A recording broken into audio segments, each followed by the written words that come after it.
Go and look in your bathroom cabinet. Every bottle in there had to prove it would not kill you before it was allowed on the shelf. That rule is younger than your grandmother. Before 1938, an American company could invent a medicine on a Monday, ship it on a Friday, and never once test whether it was poison. That was not a loophole. That was the law working exactly as written. It took 105 deaths to change it, and 34 of them were children. The strange part is that this story starts with a genuine miracle. In the mid-1930s, sulfanilamide arrived, the first of the sulfa drugs and the first medicine in human history that could reliably cure a streptococcal infection. Before it, a strep throat could kill you, a scratch could kill you. Childbed fever killed women in their 20s as a matter of routine. Sulfanilamide worked. It was safe. It had been used for years in tablet and powder form without incident, but it was bitter and it was hard to swallow, and children hated it. In June of 1937, a salesman for the S.E. Massengill Company of Bristol, Tennessee, reported back that doctors in the South wanted the drug in liquid form. That is the whole origin of this disaster. Not greed, exactly. A request for a version children would drink. The company's chief chemist was a man named Harold Cole Watkins. His job was to find something that sulfanilamide would dissolve in. He found one. Sulfanilamide dissolves beautifully in diethylene glycol. The finished formula was about 10% sulfanilamide, 72% diethylene glycol, and the rest water, with saccharin, caramel, and raspberry extract for flavor. Diethylene glycol is antifreeze. It is used to stop engines freezing in winter, and it is lethal to human beings. Now here is the sentence that the entire disaster hangs on. The company's control laboratory did test the mixture. It tested it for appearance. It tested it for flavor. It tested it for fragrance. It found the elixir satisfactory on all three. Nobody tested whether it was poison. Not because anyone forbade it, and not because it would have been difficult. A few animals in a few days would have shown it plainly. The toxicity of diethylene glycol was already sitting in the medical literature. Several journals had reported it caused kidney failure. Nobody looked. Massengill mixed 240 gallons and sent out 633 shipments to every corner of the country. The victims were mostly people with sore throats. Diethylene glycol destroys the kidneys. The people who drank the elixir stopped producing urine. Then came abdominal pain, vomiting, stupor, convulsions. They were ill for somewhere between 2 and 22 days. The average was a little over 9. They were conscious for most of it. There was no antidote. There was no treatment. Doctors watched patients they had personally prescribed for die slowly over a week and a half and could do nothing at all. 353 people took the elixir. 105 of them died. One of the doctors left behind was a country doctor named Archie Calhoun, who had taken his medical degree at Tulane in 1911 and practiced in Covington County ever since. He had prescribed the elixir to 6 patients. All 6 died. One was his closest friend. He wrote this in October of 1937. To realize that 6 human beings, all of them my patients, one of them my best friend, are dead because they took medicine that I prescribed for them innocently. That realization has given me such days and nights of mental and spiritual agony as I did not believe a human being could undergo and survive. A mother wrote to President Roosevelt about her daughter Joan. She said that all that was left to them was the caring for her little grave, that she could still see the small body tossing back and forth and hear the voice screaming with pain.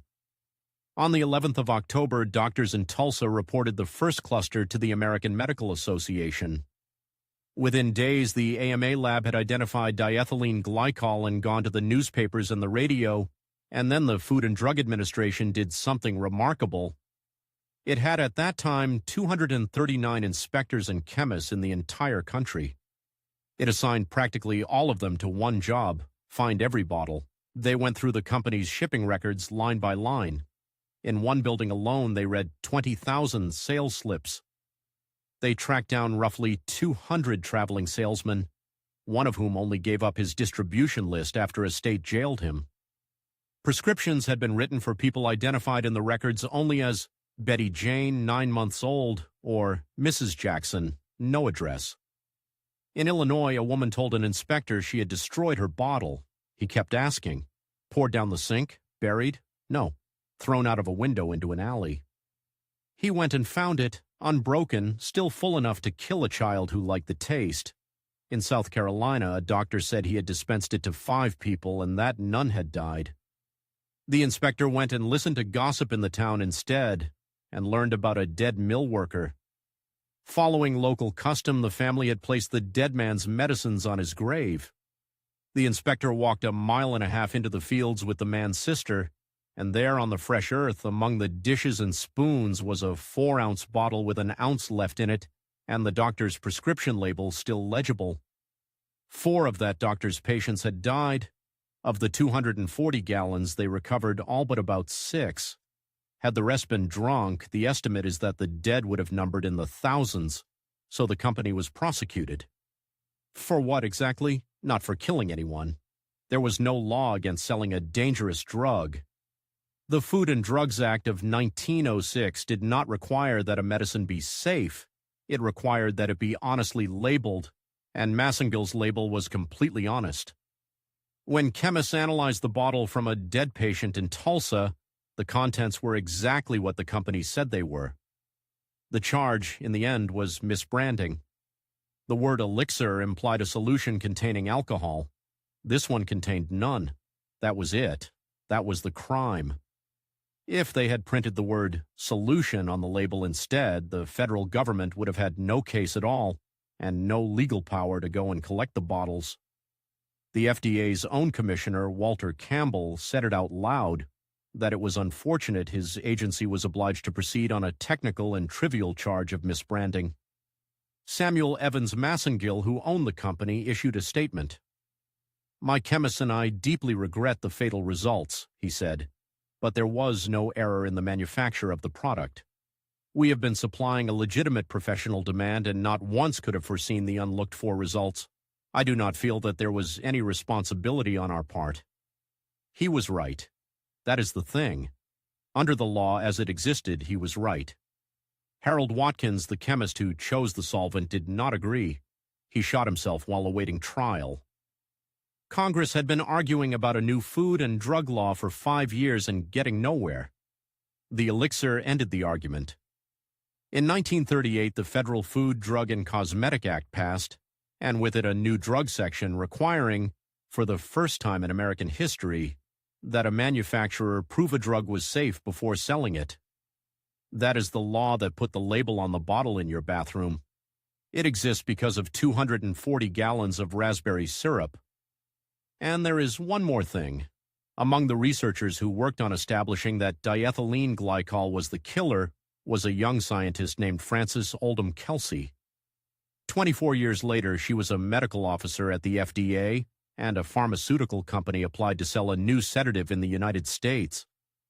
She thought the safety data was inadequate. She refused to approve it. She was pressured repeatedly, and she kept refusing. The drug was thalidomide. In Europe, it had already deformed thousands of infants. In America, it was never approved. The disaster wrote the law, and it taught the woman who would use it.